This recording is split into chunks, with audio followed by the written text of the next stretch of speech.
Hey guys, HDV here, and welcome back to another Pokemon Sun and Moon discussion video. Now in today's video we're going to be taking a look at who is the weakest new Pokemon in Sun and Moon across all of the new Pokemon released. Now I've done a couple other videos in this series going over types such as Water, Fire, Grass, the strongest Pokemon, strongest Legendary, just a whole bunch of videos, so if you do have the time, please check out those videos, I would really appreciate it. But today, like I said, we're going to be going over the weakest new Pokemon in Sun and Moon. I won't be going over any old Pokemon that appear in Alola that may be quite weak, just because we're only concentrating on the new Pokemon in this series.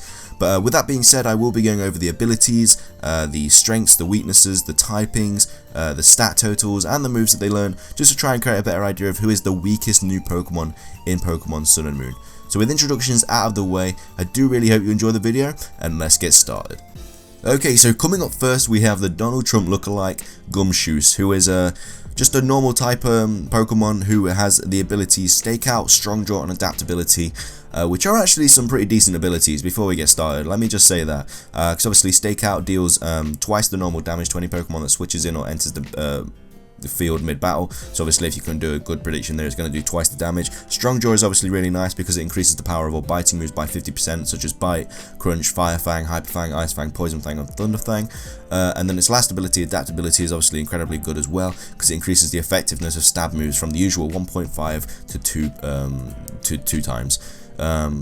Being a single typing of normal though means that it is only weak to fighting, but it is it's immune to Ghost as well, which is quite nice. It does only have a stat total of 418, and this is kind of where this Pokemon's weakness comes in to play. Like, it does have a very nice attack stat of 110, but the speed stat of only 45 kind of means that it's not going to be outspeeding too many things. I think they kind of purposely, because I think it's pretty well known now that this Pokemon is, you know, widely known that it is based off Donald Trump. So I think they just kind of made it bad on purpose, just to, you know, kind of, you know, as kind of an insult to him. But with, like I said though, with only a speed stat of 45, it's not really going to be outspeeding many things, and it doesn't have the best defenses, only 60 in defense and special defense as well, 55 special attack, so you're not going to be ruling any special type moves on this Pokemon. It does have 110 physical attack though, like I said, an 88 base HP stat. So those are basically the standout stats for this Pokemon. But like I said, the poor defenses and the speed stat really mean that this Pokemon is going to be taking some heavy damage, and usually first as well. The move pool that it gets is, you know, it's relatively well. It's got Hyper Fang and Thrash. You know, Hyper Fang is stab for, it gets stab off that, and with the Strong Jaw ability as well. Also gets Bite, you know, Takedown, Pursuit. Just not really, like normal type Pokemon usually learn like a lot of TMs, and that's how they get, you know, that's where they get all their power from. But this Pokemon's level up moveset is kind of, you know, it's not the best. Super Fang is obviously a very nice move that it gets as well. Pursuit's nice if you can Pursuit trap something, but I mean, nothing's going to really want to switch out against a Gumshoos, you know what I mean? It's not really the most menacing Pokemon, it's not really frightening at all. The egg moves that this Pokemon gets are Last Resort and Revenge. Last Resort could be really nice if you pulled it off, and Revenge is obviously quite nice. The TMs that this Pokemon learns, like I said earlier about normal type Pokemon usually getting like some really good TMs, this Pokemon does get Earthquake, it does get U-Turn as well, and Rock Tomb, but they're the only really standout ones. I mean, it gets Bulldoze as well, but that's really it. Like, it doesn't really get many good TMs to help it out at all. It does obviously evolve from Yungoos at level 20 in the daytime, but like I said, Gumshoos, it doesn't really have any standout thing that, you know, makes it that viable in the competitive scene. Like I said, it has some good abilities, but with the rest of its stats and, you know, pretty poor move pool, it doesn't really, you know, prioritize them and like really use them to its advantage at all. So with that being said, that is why Gumshoos is in today's video. Next up, we have Crabominable, who is a dual typing of Fighting and Ice with the abilities Hyper Cutter, Iron Fist, and Anger Point. Hyper Cutter obviously basically means that it stops the bearer's attack stat from being lowered by Pokemon through the use of like Intimidate or Growl or whatever. Iron Fist, very very nice because it boosts the power of punching moves by 20%, such as Bullet Punch, you know, Dizzy Punch, Drain Punch, Fire Punch, Ice Punch, Mac Punch, all those kind of moves. And then its last ability is Anger Point, which is obviously incredibly good if you can pull it off, which raises the ability bearer's attack to its maximum level of +6. So you basically get a free +6 if you get hit by a crit. So like I said, if you can, like, if something fakes you out or something and they get a crit, you mean you're at +6 straight away. The downfall though is this Pokemon's typing. Like I said, it is a dual typing of Fighting and Ice. That means it's weak to Fire, Fighting, Flying, Psychic, Steel, and Fairy. So 6 weaknesses there, whereas it only resists Ice, Bug, and Dark. It gets worse though. This Pokemon's stat total is 478. It's got an incredible attack stat of 132 with 97 HP, 77 physical defense, 62 special attack, 67 special defense, but only 43 speed. Now if this Pokemon got some sort of priority, it'd be really, really good, but it doesn't, and that's what really lets this Pokemon down.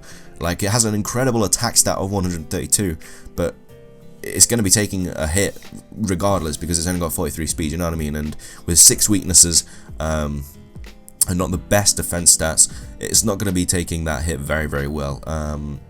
The move pool that it gets is kind of nice, you know. It gets Ice Punch, Power Up Punch, Dizzy Punch, Avalanche, Ice Hammer, Dynamic Punch, Close Combat, gets Super Power.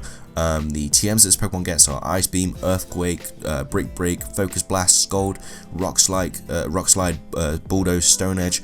But like I said, the lack of priority on this Pokemon. Like, if this Pokemon got Mach Punch or something, it'd be incredible, because that'd be Stab. It'd get the boost from Iron Fist. You know what I mean? It's got an incredible attack stat. And it could really do some damage with priority moves such as Mach Punch. But because it doesn't get any priority at all, it has just completely lets it down. Like, the attack stat's just kind of wasted. You know what I mean? So it gets hit by a Flamethrower with only 67 special defense, you know what I mean? From any Pokemon really that's got a high special attack, it's going to be doing a lot of damage, or like a Psychic or something like that. So yeah, very, very unfortunate this Pokemon did not get any priority. But even Bullet Punch at the end of the day could have been nice, but Mach Punch would have obviously been nicer for the stab. But yeah, that is why Crabominable is on this list. Like I said, the lack of priority just does make this Pokemon really weak, and the dual typing of Fighting and Ice with 6 weaknesses really lets it down. So yeah, that is Crabominable. Next up we have Wishiwashi, the solo form. Now let me just say before everyone shouts at me, I understand that the school form is incredibly powerful. We're not talking about the school form though, we're only talking about the solo form. I think it needed an honourable mention because it's got the worst stat total in all of Pokemon, I believe, with only a stat total of 175. It is a single type of water, which obviously means that it is weak to electric and grass, whereas it resists fire, water, ice and steel. But like I said, worst stat total going with only 45 HP, 20 physical attack, 20 physical defense, 25 special attack, 25 special defense and 40 speed. So obviously when this Pokemon comes out of its school form, it's literally just, you can breathe on it and it will die. Like, it's just that bad. So, you know, it's good that it does get its school form, but like I said, we're not talking about the school form in this video, we're just talking about the solo form of Wishiwashi. Whether you believe that it should be in the video or not, you know, that's up to you. You're entitled to your own opinion. I'm just putting it in there because it does have a really bad stat total, and this is the weakest. This video is literally talking about the weakest Pokemon, so I kind of thought that it fit in. The move pool that this Pokemon gets, you know, it's pretty cool. It gets like Aqua Tail, gets Hydro Pump, gets Takedown, Double Edge. The egg moves are Water Pulse, Muddy Water. The TMs that this Pokemon gets are Earthquake, U-Turn, which is nice, gets Waterfall, Scald, but literally, I get at the end of the day, it doesn't really matter what this kind of move pool this Pokemon gets. With only 20 physical attack and 25 special attack, it's not really going to be doing any damage, and with only 20 defense and 25 special defense, it's not going to take a hit from anything, really. I mean, a tackle will destroy this thing. So that is why Wishiwashi solo form is on the list. Like I said, school form's amazing, but the solo form, not so good. So next up we have Shinotik, who is a dual typing of Grass and Fairy, with the abilities Effect Spore, Illuminate and Rain Dish. Pretty alright abilities, I guess. Effect Spore kind of nice because it may poison or cause paralysis or sleep on the Pokemon that makes contact with you. Illuminate, you know, has no effect in battle at all. And Rain Dish, it will recover 1/16 of its maximum HP during rain. So, you know, pretty nice ability and Effect Spore, but the other two aren't really, you know, well, Illuminate's completely bad, and then Rain Dish is only good on a rain team. Being a dual typing of grass and Fairy, though, means that it is weak to Flying, Fire, Ice, 4 times weak to Poison, and 2 times weak to Steel. However, it does resist Water, Electric, Grass, Fighting, Ground, Dark, and it's immune to Dragon. So kind of a nice trade-off there. This Pokemon is weak, though, because it only has a stat total of 405, with 60 HP, 45 physical attack, 80 physical defense, 90 special attack, 100 special defense, and 30 speed. So another very, very slow Pokemon. It's quite bulky, and it has a nice special attack stat, but there are much better grass Pokemon in Sun and Moon, you know, such as Lurantis, such as Sarani, and you know, Decidueye. There are a lot better Pokemon to fit the spot that this Pokemon would do. It does get some nice moves as well. It gets like Spore, gets Moonblast, gets Moonlight for that recovery. It gets Strength Sap as well. Egg moves, it gets Leech Seed, Poison Powder, Stun Spore. Poison Powder and Stun Spore are kind of unreliable though now with the 75 accuracy. But Spore is obviously very, very nice for this Pokemon. Also gets Thunder Wave as well if you want to cripple things. Obviously run that instead of Stun Spore because it's just, you know, why wouldn't you? Also gets Sludge Bomb and Solar Beam as well. So not loads of TMs this Pokemon gets. It does get Light Screen though, which is kind of nice. But at the end of the day, this Pokemon is only on this list because the other grass Pokemon in Sun and Moon just outshine this Pokemon completely. Like I said, a good trade-off between it's a good wall at the end of the day. Don't get me wrong, it is a decent wall because it's got some nice defenses and it's got some nice resistance as well. And being immune to Dragon is always super clutch. But unfortunately, though, it is 4 times weak to Poison. But that is why Shinotik is on this list. But you know, Effect Spore can be nice as well. This Pokemon is literally just used to cripple Pokemon. You know, it's not supposed to do like the most damage. It does get some nice moves such as Moonblast as well, and Giga Drain. But if you can spore things, you know, you can Leech Seed things. Effect Spore is kind of nice.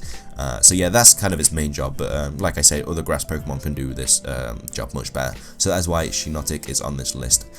Last but not least, we have I don't know how, Pyukumuku, I think that's how you pronounce it, who is a single type of water, who is weak to electric and grass but resists fire, water, ice and steel, has the abilities Unaware and Innards Out.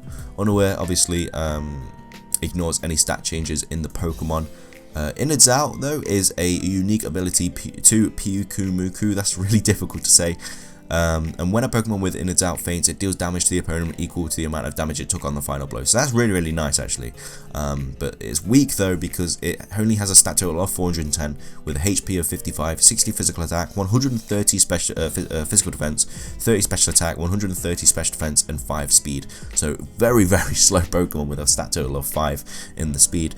But obviously Innards Out super nice. But why this Pokemon is kind of weak is because it only really does one thing, and that's to take a hit and then, you know, give back the damage. So you know, through like counter and stuff. It also does get like Memento and Toxic and Pain Split and Recover and Curse. It's just a very annoying Pokemon to go up against. But honestly, like I say, you're gonna know what they're gonna do. So this Pokemon's most likely gonna be like Toxic and stuff like that, and just whittled down because obviously you want to stay away from the counter because that will be doing a lot of damage, because this Pokemon can take a hit with its 130 defenses, and then obviously Innards Out if you do a big move at the end, you know, a very high damaging move, if like a Draco Meter or something on the end to take this Pokemon out. You know, that's going to be coming straight back at you because of its ability. So, you know, if you can work around it, then it is very easy to take down, and basically a lot of people will know how to take this Pokemon down, so it only can really do one thing and it's easily countable. So that is why this Pokemon is on this list. But it's a nice Pokemon, it's a nice unique Pokemon, just kind of made the weakest video for me anyway. But out of all of the Pokemon though, I believe, well, obviously the weakest is Wishiwashi, the solo form. I think I speak that for everyone, because the stat total of 175 is just not impressing anyone, you know what I mean? It can easily be taken down, you know what I mean? You can tickle it and it'll die. So yeah, that for me, obviously a lot of you may disagree because obviously it's got its school form as well, but I'm just talking about the solo form. If you do disagree, then be sure to leave who you believe is the weakest Pokemon in Sun and Moon in the comment section below. I'd love to hear what you guys have to say. But with that wraps up this video. I really hope you enjoyed it as much as I did making it. If you did enjoy the video though, please leave a like, I'd really appreciate it. Obviously I have a couple more of these discussion videos coming onto your screen in a second, so be sure to give them a watch if you do have the time. I would really appreciate that as well. But that is everything from me, guys, so thanks again for watching. Be sure to subscribe if you do like my content, but above all else, have an amazing day and I'll see you in the next video.